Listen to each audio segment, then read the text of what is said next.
Hello, everyone, and welcome to an all-new episode of That Star Trek Podcast, your place for a detailed analysis and speculation of all things Trek. My name is Sean Ray, and I would love to see an episode of TNG where Data gets a spam virus and he just starts talking to everyone about extending their warranty. Joining me tonight. Don't even know what to do with that. In the historic Infinite Potato Studios, we have Virginia. How are you? I am doing well, thank you. And Rick is here as well. How's it going, sir? Yeah, I'm speechless from that one. Captain, I've been trying to reach you about your extending your warranty. I got 2 different robocalls today. The same recording, 2 different phone numbers. You know what I hate is when you answer it and they say, "Is Brian there?" And you say, "No, you've got the wrong number." And then you can tell it's a recording that's waiting a beat. And it says, "Oh, well, maybe you can help me." And I'm like, "No, I don't think I can." Click. What I keep getting, and I've been getting ever since I got this phone number, and I've had this phone number for like at least 5, maybe 8 years. I don't even remember how long I've had it. 10 years. Okay. We got it before Sharon was. So I've had it for 11 years. And I still get calls for somebody like Sonia Rodriguez or something, and it's always debt collectors, and I'm like, they don't have this number anymore. Take me off your goddamn list. And they're like, "Oh, gee, sorry." And then like a year will go by, and I think finally this one took, and then I'll get like a spate of 3 of calls looking for this person in the week. Yeah, they've done that. That to happened me. with my ex, and they'll call and like. If I get angry with them and say like start ranting about my ex-husband, then magically I get on their do not call list. So I've started just doing that anyway. I've had them do that with me, and then they get an attitude because I'll just tell them, "No, you've got the wrong number." "No, I think I have the right number, but okay." And then they hang up. I'm like, "No, you do have the wrong number. I am not this person." All right, tonight we will be discussing episode 4 of season 4 of Star Trek Discovery, even though last week I said it was episode 4. I was incorrect. The episode is titled All Is Possible, written by Alan McElroy and Aaron Robbins, and directed by John Ottman. And of course, the original air date was December 9th, 2021. Tilly and Adira lead a team of Starfleet Academy cadets on a training mission that takes a dangerous turn. Meanwhile, Burnham is pulled into tense negotiations on Navarre. All right. So what do we think of this episode? Virginia, what are your thoughts? I really liked I liked the Tilly Adira storyline more. I realized like long term that Michael's storyline is probably more important, but I feel like we learned a lot about Tilly and these cadets and how they're going to come together in the future and whatnot. The literal future, guys. The future of the future. the future's future is the past. Okay. Rick, what about you? I liked it. Not as much as I've liked some, but I was it's funny. Something that a lot of people are disliking about it is that this was probably the most Star Trek-y Discovery episode yet from a structural standpoint. It was very much a single episode. It used a bunch of standard Star Trek tropes. It wove huge problems and wrapped them all up in the last few minutes of the episode. So it was like, it did a lot of the things that Star Trek has been doing for 50 years. And some people have been complaining about it. I found it very comforting. But it also felt weird for Discovery to use that particular format. But I like the fact that they even called themselves out on it when the Orion kid's like, "Bullshit, this is a simulation." And they're like, "No, it is not." Yeah. I think that the fact that Discovery is my favorite current TV series, my favorite series that's currently in production, might affect my judgment of episodes a little bit, because I say that because I always enjoy watching Discovery, no matter whether it's a good episode or a bad episode, quote unquote, a bad episode. But I like the show even when I can tell watching it that it's not very good. And I always enjoy watching these characters do what they do. And this week they were doing what I love, but the story in this week's episode just wasn't really grabbing me. It wasn't a bad episode. It's just like you said, it was the most. I wasn't thinking the most Star Trek-y episode. I was thinking this was the most formulaic and predictable episode that I've seen so far. The defense rests, Your Honor. Yeah. So I thought what we would do this week is the same as we did last week. And instead of going from, beginning to end, we would just talk about the individual plots that happened. So first we'll talk about what happened with Michael and Saru, because I think that even though Tilly and Adira had the most screen time, I think that the Michael and Saru was supposed to be the A plot of this episode. Mm-hmm. Because it was the one that actually had to do with the what's going on with this anomaly and everything. This anomaly thing is like a slow drip. I mean, it's supposed to be this world ending or universe ending thing, but this week they were just like, okay, everybody just take a break. We got to go do this thing on Navarre. You guys go do some R&R. Tilly, go off to the academy and do this thing with Cronenberg and all this, so but anyway, I thought it was kind of, and so I thought that was kind of weird, but I would think that if the president wanted to order a captain to take her ship and go do something, that she would tell the captain and not tell the first officer to tell the captain. Because she didn't tell Saru to tell Burnham. Saru went, "Did you catch what she just laid down?" And Burnham went, and he went, "I think she just told us to go do the thing she can't." And Burnham went, "I think." Well, no, right. This is before that. Saru came to her and said, right at the beginning. Yeah, she wants us to go to Navarre for the negotiations. Oh, okay, because Michael had planned to do something else, and now okay, well, we're going to Navarre. Well, why didn't she tell Michael's the captain? Why didn't she tell Michael that?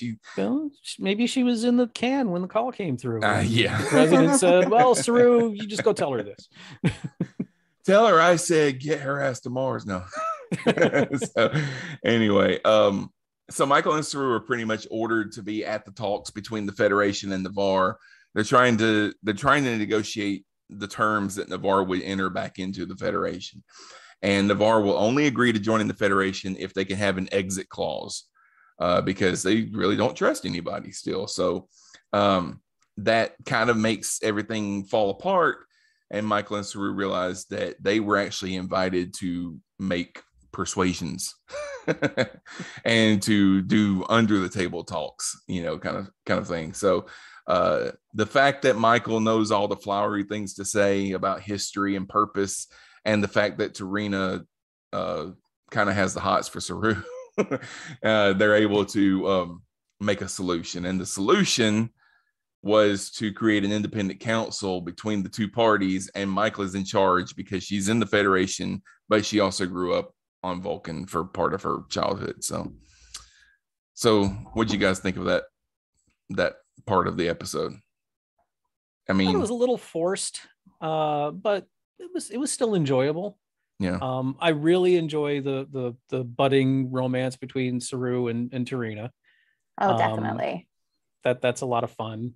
I like President Rillick. I think that she's really trying to do the right thing in a position that very often doesn't do the right thing. One thing Discovery has given us is leaders who are not the usual assholes we get in Star Trek. Mm-hmm. The Badmirals and stuff like that. Yeah. Vance isn't a Badmiral. Vance is a great guy, and Rillick is proving to be, she it's like from The Hunt for Red October, the politician who tells Jack Ryan, "I'm a politician, which means I'm a thief and a liar, and when I'm not kissing babies, I'm stealing their lollipops." She doesn't make any pretension to be anything other than a politician, but I think she also is trying to do, the right job in a traditionally dirty position. Mm-hmm. And I'm kind of glad to see Michael getting all the way off her back about it finally. Yeah. What about you, Virginia? I thought it was also a little heavy-handed, but I really liked seeing seeing both Michael and Saru kind of flex their diplomatic muscles, which I don't feel like we've seen a whole lot of, where like they can read the situation and then and realize like these two people are facing off and can't make the decision themselves, so it's up to them to step in and do it. Like it's really good to see how they navigated that, I guess. Yeah, I was kind of afraid that they were doing the old Michael's the only one that can come up with an answer kind of thing, which they kind of did, but they didn't make it as overt. They didn't make it as I don't know. They didn't make it as forced as usual, I guess. But yeah, that wasn't like the part Michael and Saru have a plan. And it's not Michael swoops in and saves the day. It's like teamwork. Right. Yeah. The part that I thought was forced was the whole exit clause thing, which I was just like, well, what did you do before? You just said, we're out. Peace. Walked away. Yeah. So, well, everything was falling apart when they exited the first time. So yeah. So another plot line that happened this week was that Tarina's calming mind meld that she did with Book is fading, which was rather quick. I think, this was supposed to be the thing that really centered him and got him to get on his road back to normalcy. And we find out the first scene in the captain's log, well, it's wearing off.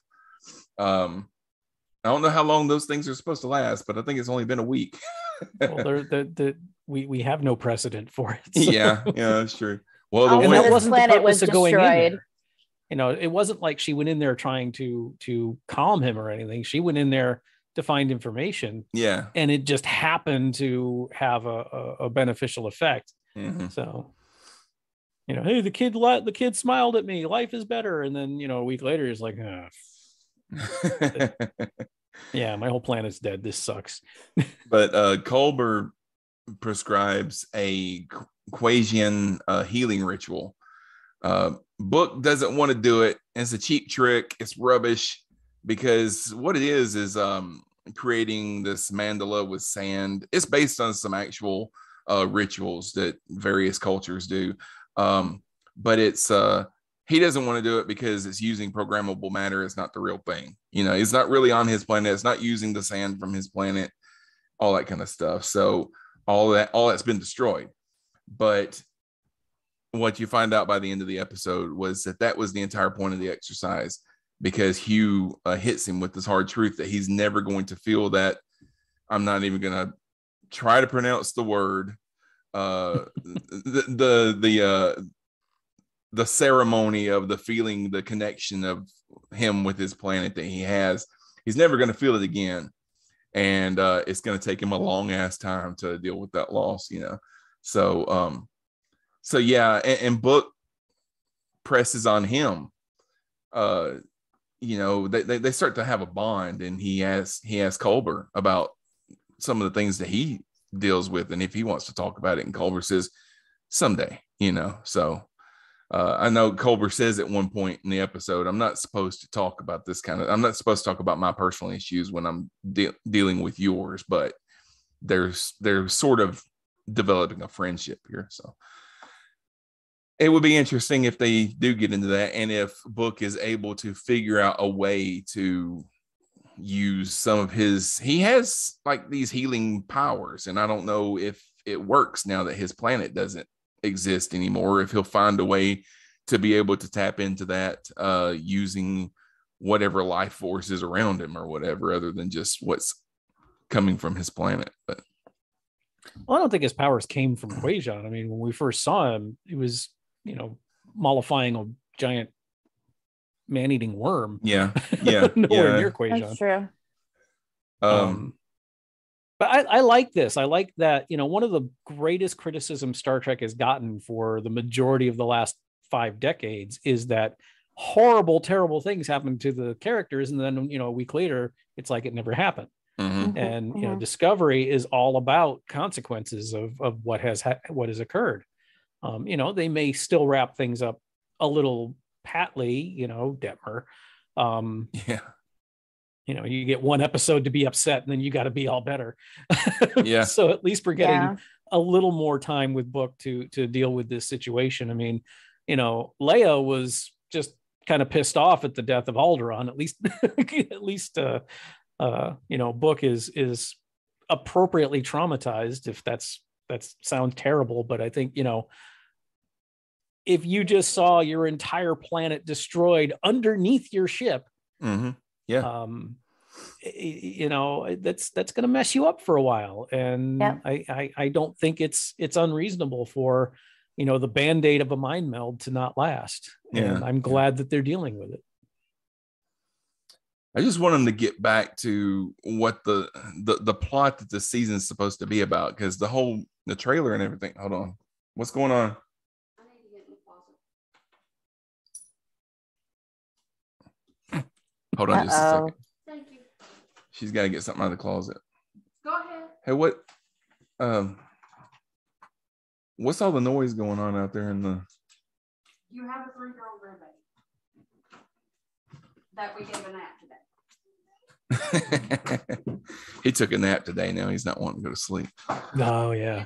It's That's always the trade-off.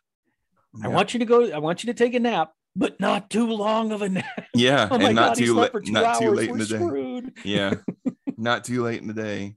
Yeah. It's finding that magic sweet spot.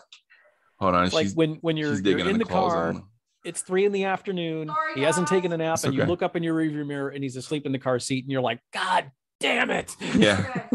I saw a comedian. I think it was on TikTok. I saw a comedian talking about that same thing. He said that dealing with a child that's falling asleep in the car is almost the same as dealing with someone that's dying and you're trying to get them to not go into the light. It's like, no, come back.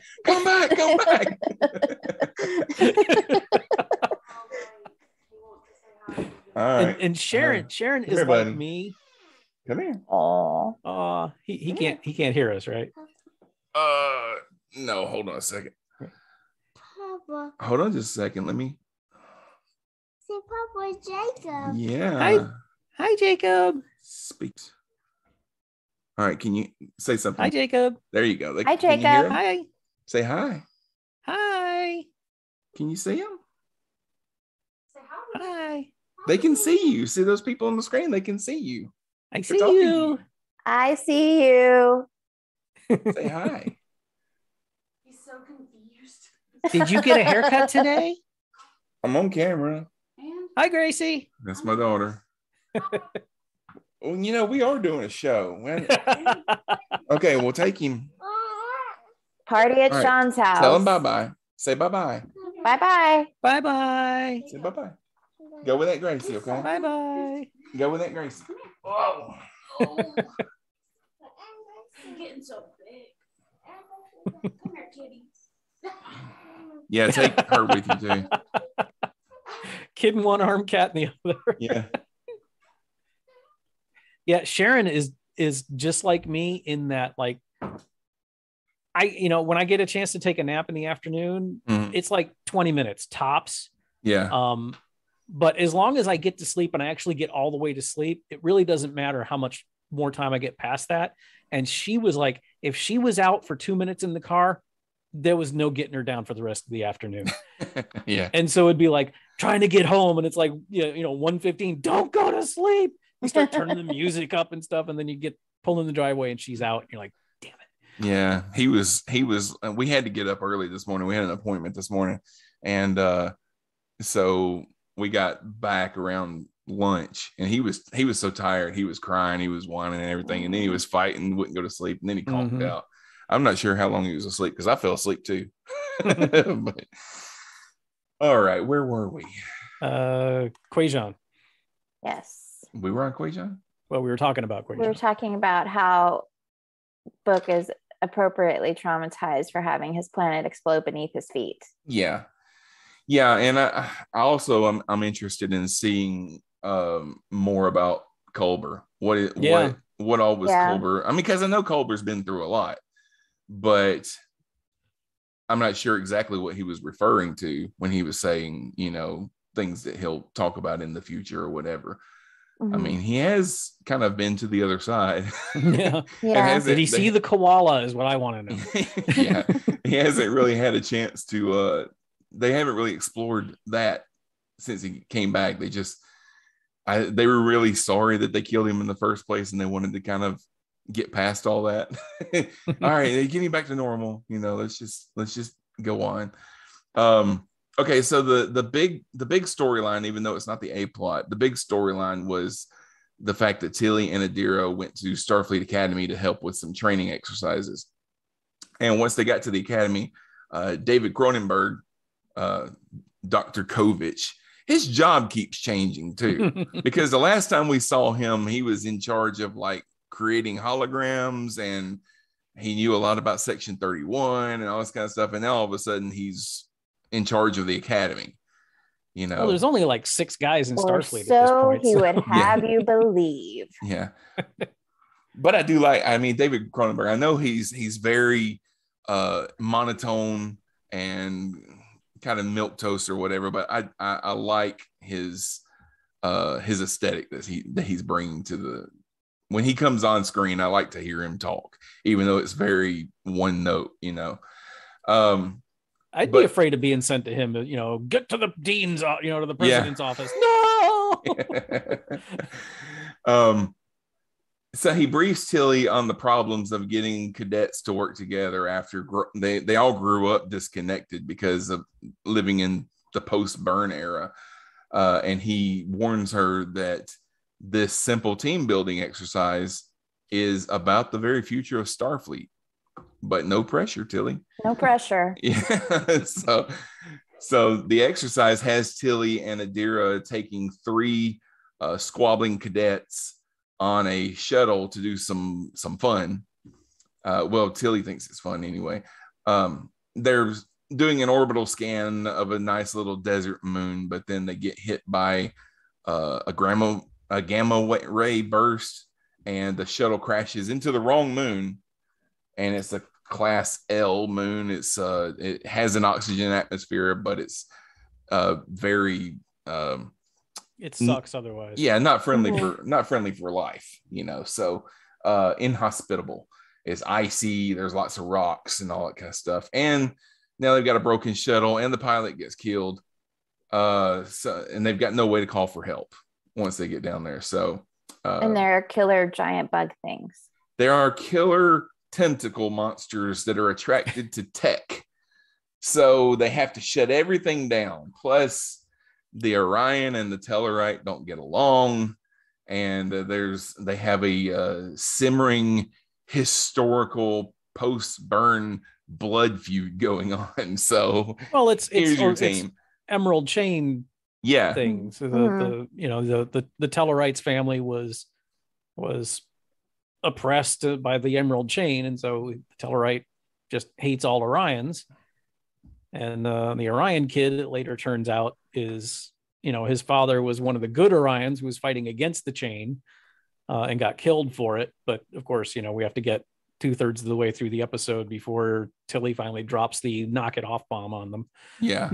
And that resolves itself very quickly, because once he just says, oh, his father was so-and-so, and tells him, then all of a sudden the guy's like patting him on the back and everything. Yeah. They're best buds after that. This is the classic Star Trek race thing where, Bajorans hate Cardassians, and there's no way around it and all that kind of stuff. So if half the galaxy was being ruled by Orions, then a lot of people are not going to like Orions after that. This is one of the things that I was talking about. There was a lot of setup to this, but none of this really paid off, because at one point we're supposed to be scared of this monster, or these 2. There was actually 2 of them, I think. But they're constant. The monsters are constantly coming, but they are never quite getting there. And at one point they stop, and they're just standing around talking, and these monsters are like 100 yards away. Well, I know they weren't using any of their tech, so they weren't Yeah. they weren't attracting the hermit crabs or whatever the hell they were. They seem very reminiscent of the 2009 monster, the ice monster that got after Kirk on that ice planet. Well, it is Kurtzman. So Oh yeah. I don't know, that was, like I said, this was a very tropey episode, and that whole setup was very Galileo 7, Shuttle Pod 1. When you got a bunch of characters that don't get along, strand them on a planet or stick them in a broken shuttle, and by the end of it, they're going to be best buds. And one thing I have noticed with Disco this season is that people die a lot easier in Disco than they ever did in Star Trek before, because used to be, Beverly could pull someone back from being dead for a week. McCoy would give somebody a shot and he'd be like, all right, he'll be fine. And when Lieutenant No Name got stabbed last week, nobody even tried to save him. Yeah, and this, there really wasn't any reason for this guy to die, other than it's kind of hard to have a crash scene without somebody dying. And I guess the fact that somebody died makes it more real for Tilly, because she's in charge and now she's lost somebody and everything. I was going to say, is this the first time that she has lost somebody? Like, this is not her first command, I don't think, but is the first time she's lost somebody that she was in charge of. Yeah, I think so. I mean, she did have that commander on that space station that died a couple weeks ago. That's true. Yeah, when her and Adira were trying to help, but she wasn't really his boss at the time. Yeah, but that's got to play a role. She went from being a cadet on a training cruise to being in the middle of some pretty heavy stuff. So that's another thing. While this storyline was kind of cheesy, I think that the ultimate effect on Tilly was very appropriate. We get her to admit she's been pushed beyond her coping level as well. Being punted 900 years into the future without consequence would be a very Star Trek thing to do, and they're going back on that. Even though they may not be doing it in the most elegant or graceful way, they are dealing with the consequences of being torn away from everything that means anything to you. And nobody's saying they regret it, but there's also repercussions, and I'm glad to see them dealing with them. If a little perfunctorily, but they're still dealing with them. Yeah. It would be unrealistic if none of them had any feelings about leaping forward, that far in the future. They left their family and friends behind and everything, and of course they would be grieving that at some point. So it's good to see at least some people are. Yeah. This is what I wish Voyager had done. I think Voyager would have been such a better series if they had went, we're too far from home, screw it, let's do our jobs here. That would have made Voyager so much better, in my opinion, because Voyager ended up being Gilligan's Island in space. Because every time they found something that was going to get them home, you knew it wasn't going to work. Here they went, we're not even trying to get home. We're in the future. We're stuck here. We're not stuck here. We came here, voluntarily, but we're here to stay. Let's deal with the consequences of that. Yeah. The storyline ends with Tilly being offered a teaching position at the academy, and she takes it, which I was not expecting. She's not leaving the show. Mary Wiseman's not leaving Discovery, as far as I can tell. Everything that I've read says she's still going to be on the show. She may be out a couple of episodes or something like that, but I think this is a temporary thing. By the end of the season, I think she'll be back. So you haven't seen this with the Ready Room for this episode? I hardly ever watched the Ready Room anymore. But you really should watch this one. You really should. There's a really, really powerful moment between Mary Wiseman and Will Wheaton. He actually tones back the gush on this one.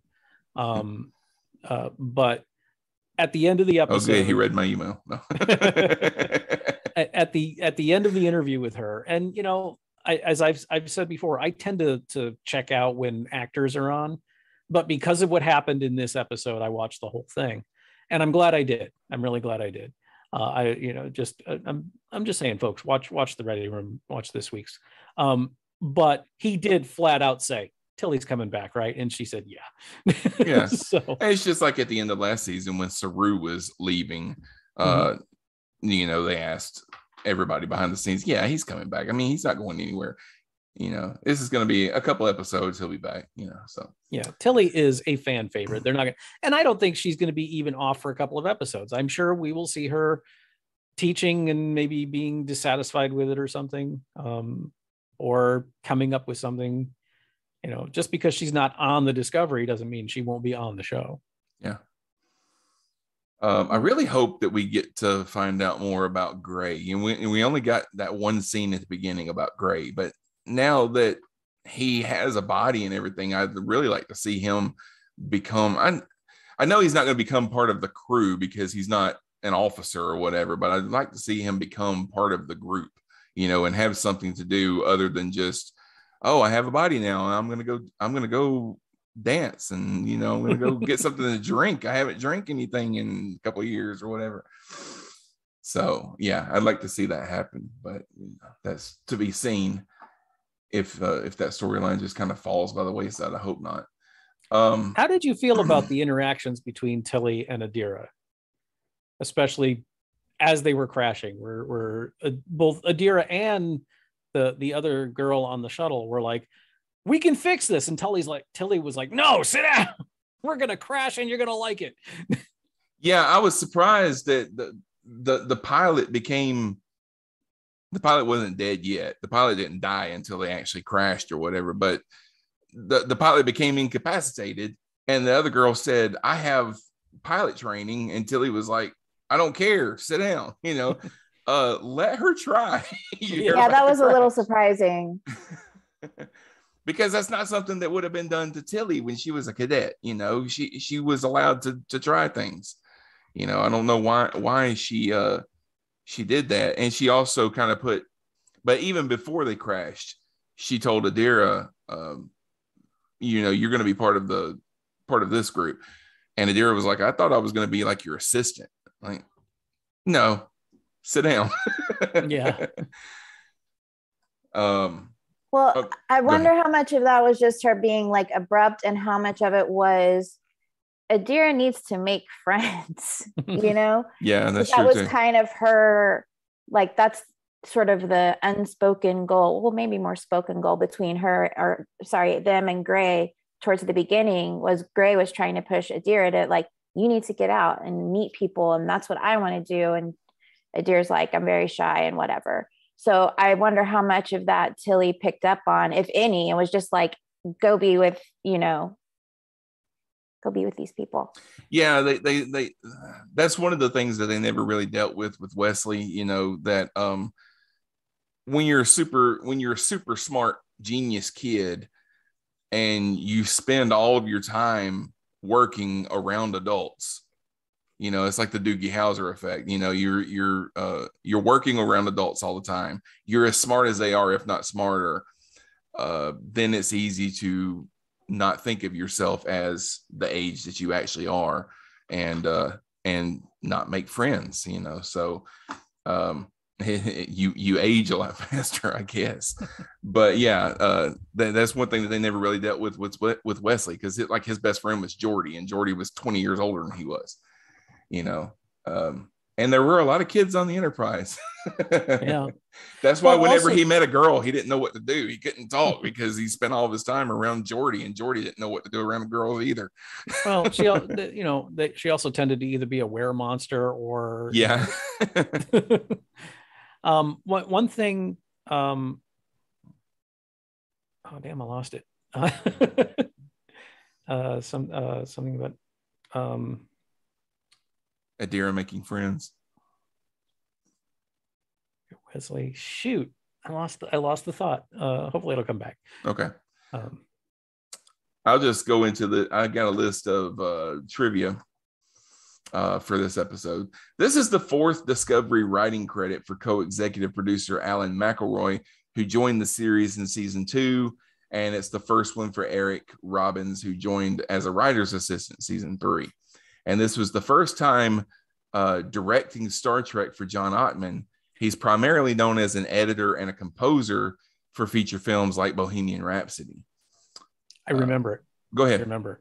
There's a strong correlation between Adira and Esri. because Okay. neither of them were prepared to be joined. Mm-hmm. They were joined in an emergency, and we're seeing kind of similar things of, at least Esri had a background of growing up on Trill and knowing it was something that could happen, even though it was never something she wanted to do. Mm-hmm. Adira, as a human, never even considered it, other than just, my boyfriend is a Trill. So Yeah. the fact that, because a lot of people, and I myself was thinking about it, okay, they're painfully shy, but they also have the memories of, a couple hundred years to call on. But the fact that there was no prep for that may be, an impediment to them of, still trying to cope with all of that while dealing with teenage angst, while dealing with possibly imposter syndrome, and being smarter than everybody in the room, but having very little life experience that actually happened to them. Yeah. It's got to be, again, this is something I think Discovery is doing that we're not used to seeing in Star Trek, which is dealing with the consequences of situations. Yeah. Yeah.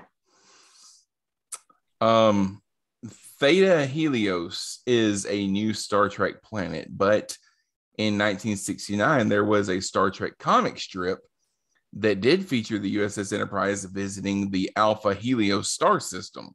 Theta Helios has 46 moons, so it's part of the same system, I guess. I do like that Discovery and Picard are kind of reaching into some of this lesser known stuff from comics and novels and bringing some of that stuff out. They haven't done anything like huge. It's just like a planet that was mentioned in a comic book 50 years ago. We're going to make it canon now, Well, I don't know. Navarre is pretty huge, and that came out of a fan fiction story 40 years ago. That's true too.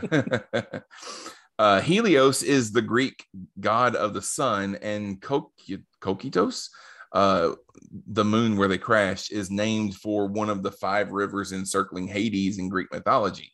Geryon, the moon where they were supposed to go, is named for a mythical giant. The monster, like as I said, the monster was reminiscent of the 2009 Star Trek movie. Also designed by Neville Page, who designed this monster. So there you go. And they're shocked face. They're calling it, from the 2009 movie, they call it the Henragi. I don't remember them saying that, but nobody ever did. But yeah. The Dianogu is the thing, or the Dianoga or whatever, the thing in the trash compactor the name was never spoken, but everybody knows it. So. It's in the that's Star Wars. In the folks, notes. It's in the notes. Looking for Star Trek. Yeah, I had the I was thinking about it today because it's on my music shuffle is the original Star Wars soundtrack, and I've had that was one of the first records I ever got. My dad gave it to me for Christmas 1978. I still have it. I don't have anything to play records on anymore, but I still have that double record. And I know every note of that album. It's just etched into my brain now after 50 years. But yeah, there were explanations for every track in the liner notes. And on that record, they call it the Dianogu. And so for me, it's been the Dianogu for 35 years, and then 10 years ago everyone starts calling it the Dianoga, and I know that's one vowel's difference, but it drives me nuts every time I hear it. But they have record players everywhere. I mean, everywhere I go I see record players. You think I want one? And they have, well, I mean, if you want something to play your records on, I don't need to play the records. I have the music all over the place. I have it in every player I have. You can get record players with Bluetooth and everything. Yeah, and they're all expensive as hell. Nah, not the ones I saw. They got some at the bookstore that I shop at. They're like, I don't know, $75, $80, something like that. Well, okay. I'm one of the few old guys who does not miss records at all. I was one of the last holdouts. I was like, records will never die, and these CDs are just a fad. And then my girlfriend at the time got me a CD player for my birthday, and I still have the CDs. Moody Blues, Best of the Moody Blues, and Diary of a Madman, Ozzy Osbourne. And once I realized that I didn't have to get up and flip the damn thing over, and that I could put the thing on shuffle, or I could put it on repeat, or I was like, what the hell was wrong with me? And I am not going back. The USS Discovery bar that was introduced in the last episode is called the Forward Lounge. Obviously, an homage to Tim Ford. Two Saurians were featured in this episode. Linus was seen playing cards in the lounge, and there was a Saurian Federation official working with Rillick. Didn't realize when I was watching that it wasn't the same guy. But USS Armstrong's the USS Armstrong captain's name was Imahara, possibly a tribute to Mythbusters star Grant Imahara. I guarantee you that was not a possibly. That was definitely a nod to Grant, and I almost wept. Yeah, he was he was in the fan series Star Trek Continues, and he passed away last year. Very suddenly and very unexpectedly. suddenly. The Armstrong is presumably named for astronaut Neil Armstrong. There was also a Kelvin universe USS Armstrong, and there was a USS Neil Armstrong that was referenced in TNG at one point. The recommended treatment for a Melindian stomach worm is to just let it gestate for 24 hours before extraction. No, thank you. Tilly's tour of new foods included Rigelian rutabagas, which she finds horrible. But that mac and cheese looked good. The Puerto Rican custom of a standing funeral, which Culber, it's called Muerto Pareo, dead man standing. Dr. Culber mentioned it in this episode. Is a real thing. Tilly's NX-01 snow globe looks to be based on one of a set of Star Trek snow globes released in 2012 by the Danbury Mint. No, so maybe this was a they built commercial it for this episode. They talk about it on the Ready Room. They made the prop for the episode. Oh yeah, they didn't say it was one. It said it was possibly it was based on one. Gorev mockingly calls Adira Admiral, but of course their past host Senatal was a Starfleet admiral. So the one thing that we didn't mention was that we got a little bit of an update on Javini. So the renegade Quatmalat nun Javini has been sent under the charge of Gabrielle Burnham to meditate over her crimes at a monastery named Pajar. And this was not the first time that Tilly's snoring has been mentioned. It's been a joke since the first episode of season 1. Or not the first episode, but the first time that she was, I guess that was episode 2 when she was actually introduced. So, okay. Did you notice that Tilly's hair is a lot less red than it used to be? Yeah. Which tends to happen. My wife's hair changes colors occasionally. It changed colors last weekend. So. but Mary Wiseman is actually a redhead, so isn't she? I think so. Well, maybe they were putting a rinse into it in the first few seasons to kind of make it redder. Yeah, maybe they wanted to make it redder for the camera. Maybe it shows up better on camera or something, and they might be trying to tone it down now. So we're approaching the end of the show. If you want to hear more from us, then please head over to patreon.com/infinite potato. That's where you can find extra content from our network, including early access to episodes and special monthly episodes, which we're going to be recording one in just a few minutes. If you become a patron, you can check out our special Christmas release where we'll be watching and talking about Santa Claus Conquers the Martians, which we'll actually be recording in just a few minutes. So you can join for $3 a month, or if you join at the $5 or $10 level, then you can become a producer like Bullet Bengal, Jeff Hughes, Brandon Ushio, Dale Goodall, and Tom Corcoran have done. So we thank them for their contributions, and it really helps out a lot. All right, Virginia, thank you very much. No one's gotten to the car washing level though yet. Virginia, thank you very much for being here tonight. Thank you for having me. And Rick, why don't you let everybody know where they can find you?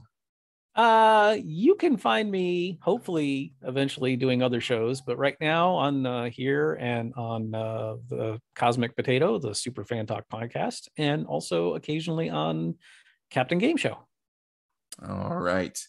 Be sure to check out our page at infinitepotato.com to get links to our Facebook group, our Twitter page, and to find links to past episodes.